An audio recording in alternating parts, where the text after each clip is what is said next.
Hello students, कैसे हैं आप लोग। आई होप आप लोगों की पढ़ाई बहुत अच्छी चल रही होगी। देखिए, हम लोग प्रयोगशाला परिचारक के लिए भौतिकी विज्ञान के कुछ महत्वपूर्ण एमसीक्यू सॉल्व कर रहे हैं। तो चलिए शुरू करते हैं। देखिए, फर्स्ट क्वेश्चन है कि अधिकतम जैविक क्षति किससे होती है। तो आप लोगों को पता होना चाहिए कि जो अधिकतम जैविक क्षति है वो गामा किरणों से होती है। किससे होती है? गामा किरणों से। ऑप्शन नंबर बी जो है ये इसका करेक्ट आंसर है। देखिए, यहाँ पर लिखा है कि अधिकतम जैविक क्षति जो है वो गामा किरणों से होती है। आप लोगों को पता होगा क्यों?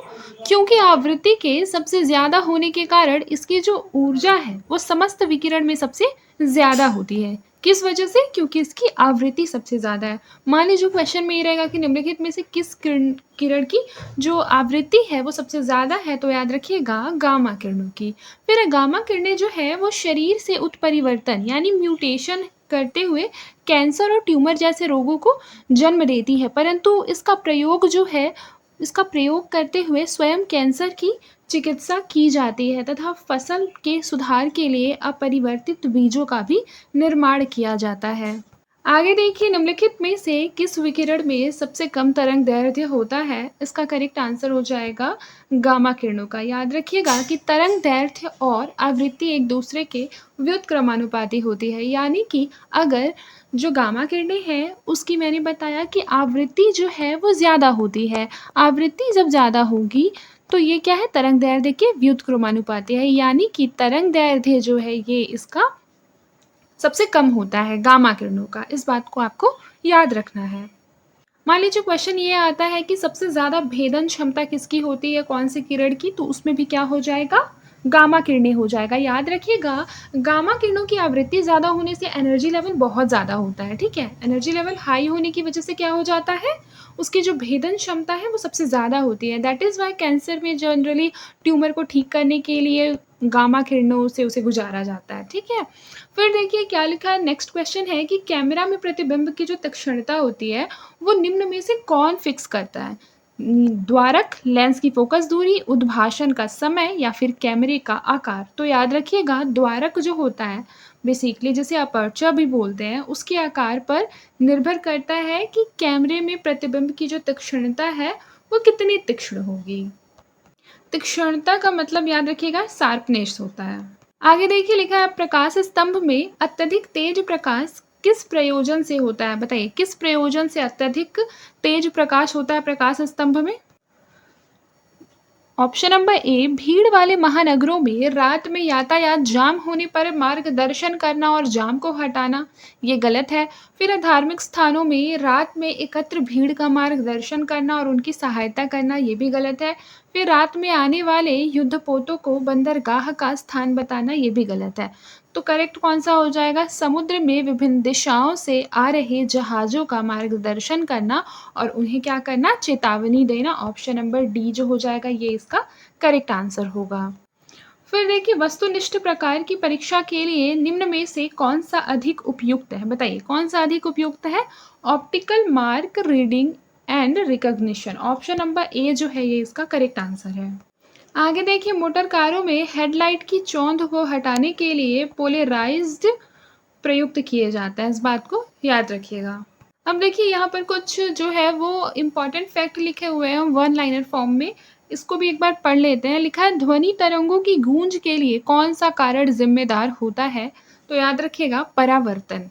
फिर उसके बाद है रेडियो, पराबैंगनी, अवरक्त तथा पराश्रव्य में से कौन सी तरंगों को ध्रुवित नहीं किया जा सकता है? तो याद रखिएगा, पराश्रव्य। क्या हो जाएगा? पराश्रव्य। फिर संगीत में सुर की कोटि किस पर निर्भर होती है? तो संगीत में जो सुर की कोटि होती है किस पर निर्भर होती है? मौजूदा हार्मोनिक। किस में होती है? मौजूदा हार्मोनिक। आगे देखिए, किसी भी तरंग की प्रबलता किसके अनुपात में होती है? बताइए, किसी भी तरंग की जो प्रबलता है वो किसके अनुपात में होती है? आयाम का वर्गमूल। क्या होता है? आयाम का वर्गमूल। फिर देखिए लिखा है, सेक्सटेंट उपकरण का प्रयोग किस में होता है? नौचालन में। फिर उसके बाद है लिखा है कि आवाज़ की माप का मात्रक क्या है? तो आवाज़ की जो माप है उसका मात्रक है डेसिबल। फिर उसके बाद है, एनीमोमीटर से क्या मापा जाता है? ये क्वेश्चन एक बार पीवाईक्यू में आ चुका है। एनीमोमीटर से क्या मापा जाता है? तो हवा की गति को मापने के लिए एनीमोमीटर का यूज़ किया जाता है। फिर है वातावरण का वह स्तर जो कि इलेक्ट्रॉन्स और धनात्मक आयन के कुछ अंशों के मिश्रण से बना है, क्या कहलाता है? बताइए क्या कहलाता है? आयनोस्फीयर। आगे देखिए, दृश्य प्रकाश, गामा किरणें और एक्स किरणें एवं पराबैंगनी किरणों में से किसमें न्यूनतम आवृत्ति होती है? तो उसका जो करेक्ट आंसर हो जाएगा ये हो जाएगा दृश्य प्रकाश। फिर उसके बाद है, जिस प्रघटना ने प्रकाश के अनुप्रस्थ स्वरूप को स्थापित किया है वह प्रघटना क्या है? तो वह प्रघटना कहलाती है ध्रुवीकरण। क्या कहलाती है? ध्रुवीकरण।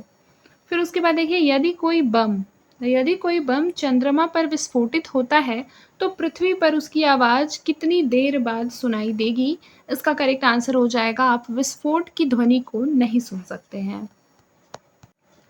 आगे देखिए क्या लिखा है कि निम्नलिखित में से कौन सी तरंगें ध्रुवित की जा सकती है? बताइए कौन सी तरंगें ध्रुवित की जा सकती है? तो जो प्रकाशीय तरंगें होती हैं उनको ध्रुवित किया जा सकता है, जबकि वायु में ध्वनि तरंगे हो गए या फिर एक धागे पर अनुदैर्ध्य तरंगे हो गए या फिर एक धागे पर अनुप्रस्थ तरंगे हो गए, इन सबको ध्रुवित नहीं किया जा सकता है। केवल प्रकाश तरंगों को ध्रुवित किया जा सकता है। देखिए यहाँ साफ-साफ लिखा है कि जो प्रकाश तरंगे होते हैं वो क्या होते हैं? अनुप्रस्थ तरंगे होते हैं, जिनमें कि विद्युत एवं चुंबकीय क्षेत्र परस्पर लंबवत कंपन करते रहते हैं अनुप्रस्थ तरंगों में। और प्रकाश तरंग की विशेषता यह है कि इसमें संचरण की जो दिशा है उसके लंबवत अनेक कंपन तल होते हैं। प्रकाश किरण याद रखिएगा जब पोलेराइड पदार्थ से गुजरती है तो यह कंपन तल को पार होने देता है, अतः पोलेराइड पदार्थ से टकराने के बाद उस पार निकलने वाला प्रकाश जो है वो एक ही तल में कंपन के स्वरूप होता है तथा यह तल प्रकाश तरंग संचरण के लंबवत होता है। आगे देखिए, अध्रुवित प्रकाश की अवस्था, ध्रुवित प्रकाश की अवस्था पोलेराइड पदार्थ है, केवल सीधे कंपन का गुजरना। देखिए सबसे पहले यहाँ पर क्या है, एक व्यक्ति है, ठीक है, एक व्यक्ति है। ये जो है यहाँ ध्रुवित प्रकाश क्या है, मतलब अध्रुवित प्रकाश। मैंने क्या बताया, अध्रुवित प्रकाश वह प्रकाश होता है जो बेसिकली विभिन्न दिशाओं में होकर गुजरता है, ठीक है। अब यहाँ पर क्या हो गया, हम पोलेराइड पदार्थ रख दिए, ठीक है। पोलेराइड पदार्थ की खासियत ये होती है कि वह पदार्थ को बेसिकली ध्रुवित करने में मदद करता है। तो अब क्या हो गया, जो प्रकाश विभिन्न दिशाओं में था वह केवल एक ही तल में कंपन करने लगा, यानी कि कह सकते हैं केवल सीधे कंपन का गुजरना, मतलब वही गुजरेगा पोलेराइड पदार्थ से जो कि सीधा कंपन करेगा। ये चीज़ तो मैंने आप लोगों को पहले ही बता दिया है, लास्ट क्लास में भी बताया था, बट ऐसे ड्राइंग से नहीं बताया था। तो ये ड्राइंग जो है वो अगर आप लोग बनाएंगे एग्ज़ाम में ये फिगर, तो कहीं ना कहीं आपको जो है वो मार्क्स ज़्यादा अच्छे मिलेंगे। ये जैसे CGPCS मेंस में भी तो आप लोगों को पढ़ना है साइंस, ठीक है। साइंस में इसी तरीके का आप लोगों को जो फिगर है वो यूज़ करना चाहिए।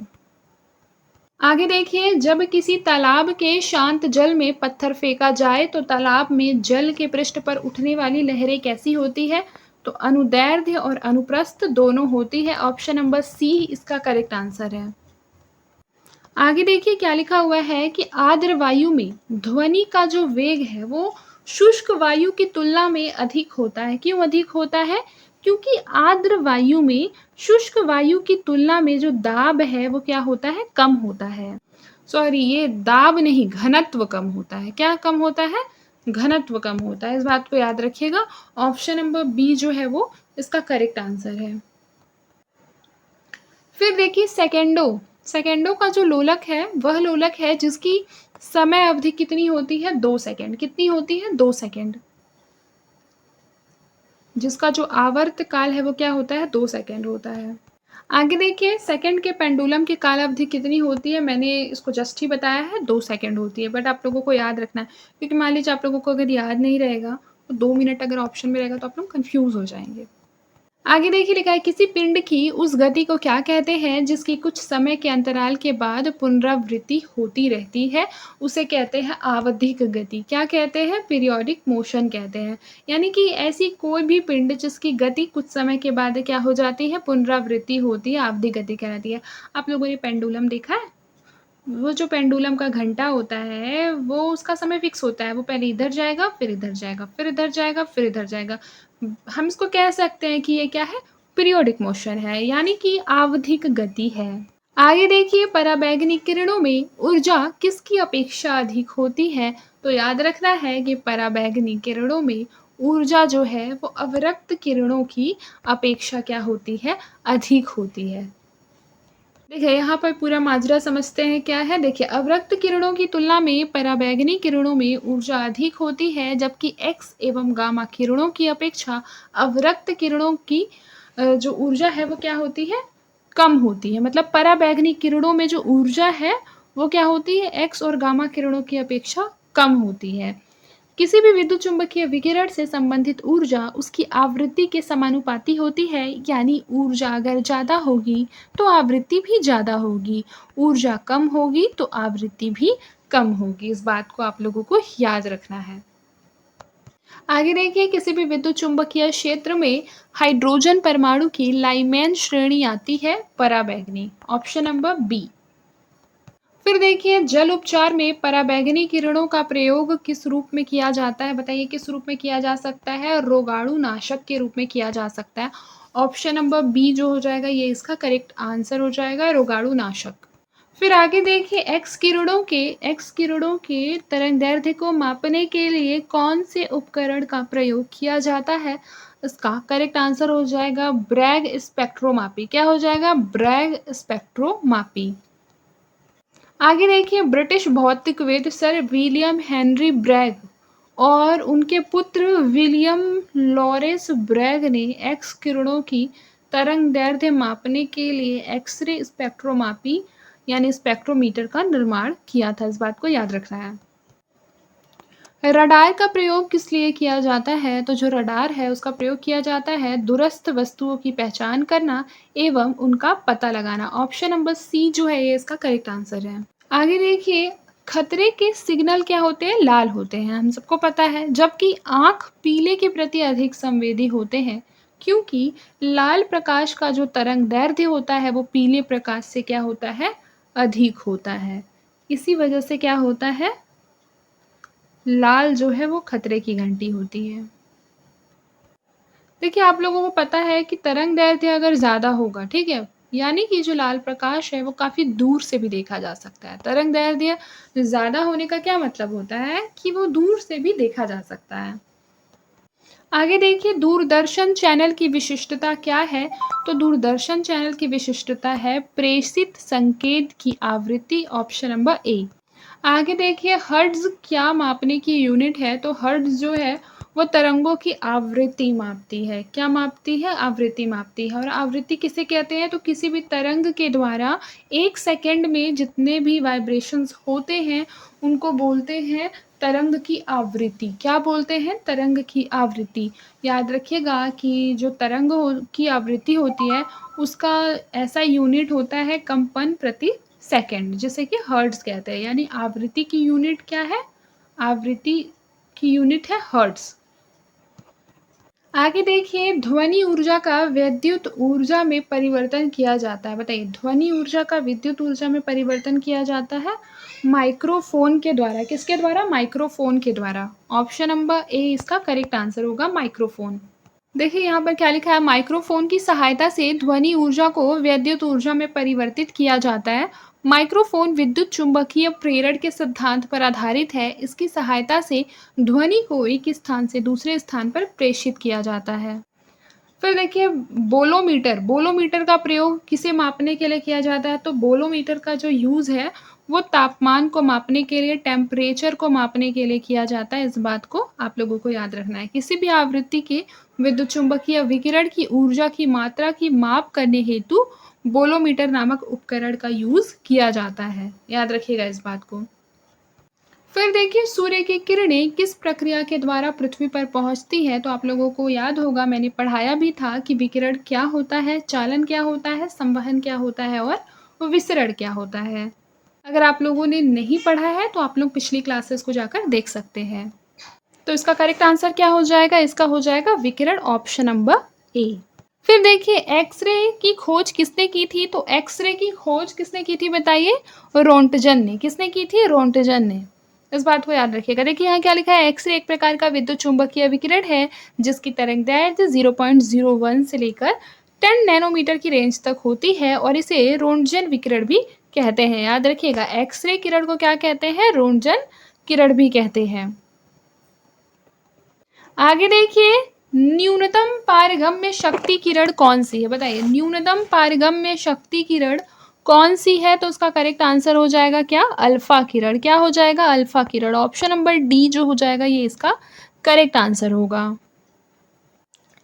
देखिए लिखा है, न्यूनतम पारगम्य शक्ति यानी पेनिट्रेटिंग पावर से युक्त किरणें अल्फा किरणें होती हैं। ये किरणें अल्फा कणों की बनी होती है जिन पर कि दो धनात्मक आवेश यानी कि दो प्रोटॉनों की उपस्थिति होती है। अल्फा किरणें जो होती है वो एक पेपर की पतली शीट के द्वारा भी रोकी जा सकती है। सभी प्रकार की किरणों में गामा किरणों की भेदन क्षमता सर्वाधिक होती है। यदि भेदन क्षमता के आधार पर उक्त किरणों को आरोही क्रम में व्यवस्थित करें तो यह इस प्रकार से होगा। सबसे पहले होगा अल्फा किरण, फिर होगा बीटा, फिर हो जाएगा एक्सरे, फिर उसके बाद है गामा किरण। याद रखिएगा इस बात को, एक्सरे के बाद क्या है? गामा रे, जिनकी भेदन क्षमता बहुत ज़्यादा होती है। आगे देखिए, मानव शरीर में विकिरण यानी एक्स किरणों या गामा किरणों आदि के कारण हुई क्षति को किससे मापा जाता है? तो याद रखिएगा rem. Option number D rem. आगे देखिए, एक्स किरणें किस प्रकार की तरंगे हैं? तो एक्स किरणें जो है वो विद्युत चुंबकीय तरंगे हैं। कौन सी तरंगे हैं? विद्युत चुंबकीय तरंगे हैं। देखिए यहाँ क्या लिखा है, यांत्रिक तरंगे मुख्यतः दो प्रकार की होती है। पहला होता है अनुप्रस्थ तरंगे और दूसरा होता है अनुदैर्ध्य तरंगे। यांत्रिक तरंगों के संचरण के लिए किसी न किसी माध्यम की आवश्यकता होती है, लेकिन यांत्रिक तरंगों के अतिरिक्त तो कुछ तरंगे ऐसे भी हैं जिनके संचरण के लिए किसी भी माध्यम की आवश्यकता नहीं होती। ये तरंगे निर्वात में भी संचरित हो सकती है। ऐसी तरंगों को विद्युत चुंबकीय तरंग कहते हैं। ये तरंगे चुंबकीय एवं विद्युत क्षेत्रों के दोलन से उत्पन्न होने वाली अनुप्रस्थ तरंगे हैं। आगे देखिए, एक्स किरणों का जो प्रयोग है वो किसके लिए किया जाता है? तो एक्स किरणों का जो प्रयोग है वो बहुमूल्य पत्थरों एवं हीरो में खराबी का पता लगाने के लिए किया जाता है। ऑप्शन नंबर 20 का करेक्ट आंसर है। आगे देखिए, एक्स किरणों का प्रयोग करके बहुमूल्य पत्थरों और हीरो यानी डायमंड्स में खराबी का पता लगाया जा सकता है। एक्स किरण जो है वो विवर्तन पैटर्न के द्वारा हीरो तथा बहुमूल्य पत्थरों की क्रिस्टलीय शुद्धता एवं उनमें अन्य खनिजों की उपस्थिति का अध्ययन किया जाता है। भूकंप की तीव्रता मापने के लिए किस पैमाने का प्रयोग किया जाता है? तो भूकंप की तीव्रता मापने के लिए किस पैमाने का प्रयोग किया जाता है? बताइए, रिक्टर पैमाना। ऑप्शन नंबर ए रिक्टर पैमाना। रिक्टर पैमाना भूकंप की तरंगों की तीव्रता मापने का एक गणितीय पैमाना है। इसका पूरा नाम रिक्टर परिमाण परीक्षण पैमाना है। आगे देखिए, पद अधिकेंद्र यानी एपिसेंटर का संबंध किससे है? तो याद रखिएगा भूकंपों से है। ऑप्शन नंबर ए भूकंप। देखिए यहाँ क्या लिखा है, पृथ्वी की बाह्य परत में अचानक हलचल से उत्पन्न ऊर्जा के परिणाम स्वरूप भूकंप आता है। भूगर्भ में भूकंप के उत्पन्न होने के प्रारंभिक बिंदु को फोकस या फिर हाइपोसेंटर कहा जाता है। हाइपोसेंटर के ठीक ऊपर जमीन की सतह पर जो बिंदु है उसे अधिकेंद्र कहा जाता है। याद रखिए, यहाँ क्या लिखा है कि प्रारंभिक बिंदु जहाँ पर भूगर्भ जो है भूकंप उत्पन्न हुआ है उसको क्या बोलेंगे? फोकस बोलेंगे। फोकस या हाइपोसेंटर। फोकस के ऊपर एक बिंदु होता है, ठीक है। बेसिकली यहाँ पर जो प्रभाव है उसका सबसे ज़्यादा होता है। किसका? भूकंप का प्रभाव जो है वो सबसे ज़्यादा होता है और इसे क्या बोलते हैं? एपिसेंटर बोलते हैं। ये फोकस है और ये क्या है? एपिसेंटर। आई होप कि आप लोगों को समझ में आ रहा होगा। आगे देखिए, ध्वनि प्रदूषण की यूनिट क्या है? तो ध्वनि प्रदूषण की यूनिट जो है मैंने पहले बताया है, डेसिबल है। ये है डेसिबल, ठीक है। देखिए लिखा है, ध्वनि की तीव्रता को डेसिबल में मापते हैं। ध्वनि की सामान्य मापन इकाई डेसिबल संक्षेप में क्या कहलाती है? डीबी कहलाती है। केंद्रीय प्रदूषण नियंत्रण बोर्ड के द्वारा निर्धारित मानकों के अनुसार 45 से 55 डेसिबल तक शोर की स्वीकार्य सीमा है। सबसे अधिक रॉकेट इंजन की ध्वनि 180 से 200 डेसिबल होती है। कर्मचारी चयन आयोग के द्वारा जारी उत्तर पत्रक में इस प्रश्न का उत्तर क्या था? बी लिया गया था, जो कि त्रुटिपूर्ण। ऑब्वियस सी बात है, डेसिबल नहीं होना, मतलब डेसिमल वहाँ लिखा हुआ है ना, डेसिमल थोड़ी होगा, डेसिबल होगा। डेसिबल क्या है बताइए? तो ध्वनि स्तर का एक माप, ऑप्शन नंबर डी। फिर देखिए शोर को किससे मापा जाता है? डेसिबल से। फिर देखिए रात के समय आवासीय क्षेत्र में शोर का अनुमत स्तर क्या है? तो ये हो जाएगा 45 डीबी। क्या हो जाएगा? 45 डेसिबल हो जाएगा। पराश्रव्य तरंग की आवृत्ति होती है विशिष्ट रूप से कितनी होती है बताइए? 20 के एच जेड के उपरध, याद रखिएगा इस बात को। देखिए यहाँ लिखा है परश्रव्य शब्द उस ध्वनि के संदर्भ में उपयोग में लाया जाता है जिसकी आवृत्ति इतनी अधिक होती है कि वह मनुष्य के कानों को सुनाई नहीं देती। मानव कान लगभग 20 हर्ट्ज से लेकर 20,000 हर्ट्ज, ये के जो है वो हजार है, ठीक है, 20,000 हर्ट्ज जो है वो आवृत्ति की ध्वनि तरंगों यानी श्रव्य तरंगों को ही सुन सकता है। 20,000 हर्ट्ज से अधिक आवृत्ति तरंगों को पराश्रव्य कहा जाता है, यानी कि इतनी अधिक आवृत्ति इसकी होती है कि ये मनुष्य के कानों को सुनाई नहीं देती। पर देखिए मनुष्य को ध्वनि कंपन की अनुभूति किस आवृत्ति सीमा में होती है? तो 20 से 20,000 हर्ट्ज तक। तरंगों की तीव्रता का जो अनुपात है वो 25 अनुपात क्या है? 9 है। उनके विस्तार का अनुपात क्या होगा? ये होगा 5:3। ऑब्वियस सी बात है। 25 और 9 को अगर आप ऐसे कट कर देते हैं तो क्या आ जाएगा? सॉरी, यहाँ पर ये वाला फॉर्मूला आप लोग यूज़ कीजिए। बेसिकली तीव्रता दिया हुआ है ना, इंटेंसिटी का वैल्यू अगर दिया हुआ है 25 अपॉन 9, ठीक है, तो ये बेसिकली क्या हो जाएगा? इसको अगर आप लोग ऐसे लिखें, ठीक है, A1 A2 का स्क्वायर, ठीक है, 25 9, तो ये आपका 3 स्क्वायर हो जाएगा, ये 5 का स्क्वायर हो जाएगा। ए का वैल्यू आप लोगों को फाइंड करना है। ए क्या है? ए आप लोगों का है विस्तार का अनुपात। विस्तार का अनुपात मतलब आप लोगों को आवृत्ति फाइंड करना है। तो यहाँ पर आप लोगों का A1 निकल जाएगा 5 और A2 निकल जाएगा 3। आगे देखिए 0.3 मीटर की तरंग दैर्ध्य वायु में उत्पन्न होती है और यह 300 मीटर पर सेकंड की गति से यात्रा करती है। तो यह किस प्रकार की तरंग होगी? तो यह होगी श्रव्य तरंग। देखिए तरंगों की जो आवृत्ति है ना वो आप लोगों को बता देगी कि कौन सी तरंग है। तरंगों की आवृत्ति मान लीजिए f है और ये बेसिकली यहाँ पर क्या दिया हुआ है, जिस बेसिकली स्पीड से वो क्या कर रही है, गति कर रही है, ठीक है, वह हम लोगों को लिखना है। वो कितना है? 300 मीटर पर सेकेंड। और फिर उसके बाद हम लोगों को तरंग दैर्ध्य, आवृत्ति निकालने के लिए फिर क्या है, नीचे हम लोग तरंग दैर्ध्य लिखेंगे। अब इसको अगर आप कट कर लेते हैं तो ये आएगा आप लोगों का 1000, ठीक है, आवृत्ति 1000 है। और मैंने बताया था कि जो आवृत्ति है बेसिकली वो 20 से लेकर 20,000 हर्ट्ज होगा उसके बीच में, तो ये क्या हो जाएगा? श्रव्य तरंग हो जाएगा। और 20,000 हर्ट्ज से ऊपर होगा तो पराश्रव्य। तो कितना आया? 1000 आया है, तो क्या हो जाएगा? श्रव्य तरंग हो जाएगा। फिर आगे देखिए पराध्वनिक विमान। पराध्वनिक विमान नामक एक प्रघाती तरंग पैदा करते हैं। ध्वनि बूम क्या हो जाएगा? ध्वनि बूम, ऑप्शन नंबर डी, ध्वनि बूम। पराध्वनिक विमान ध्वनि बूम नामक एक प्रघाती तरंग पैदा करते हैं। आगे देखिए ध्वनि तरंगों में निम्न में से कौन सी घटना घटित नहीं हो सकती है? तो याद रखिएगा कि ध्वनि तरंगों में ध्रुवण की घटना नहीं होती है। ध्रुवण की घटना किस में होती है? प्रकाशीय तरंगों में होती है। मैंने आप लोगों को ये बात बताया है। आगे देखिए तंतु प्रकार के प्रकाश बल्ब में प्रयोग की गई अधिकांश विद्युत शक्ति जो है वो प्रकट होती है दृश्य प्रकाश के रूप में। आगे देखिए निम्नलिखित में से किसका ध्वनि के वेग पर कोई प्रभाव नहीं पड़ता है? इसका करेक्ट आंसर हो जाएगा दाब, ऑप्शन नंबर ए, प्रेशर, दाब। देखिए यहाँ क्या लिखा है, ध्वनि तरंगे यांत्रिक अनुदैर्ध्य तरंग होती है जो ठोस, द्रव तथा गैस तीनों प्रकार के माध्यम से संचारित हो सकती है तथा किसी भी माध्यम में अनुदैर्ध्य तरंगों की चाल मुख्यतया माध्यम की प्रत्यास्थता तथा घनत्व पर निर्भर करती है। माध्यम का जो ताप है वो बढ़ने पर ध्वनि की चाल बढ़ जाती है। परंतु दाब परिवर्तन का ध्वनि की चाल पर कोई प्रभाव नहीं पड़ता है। आगे देखिए, खुले पाइप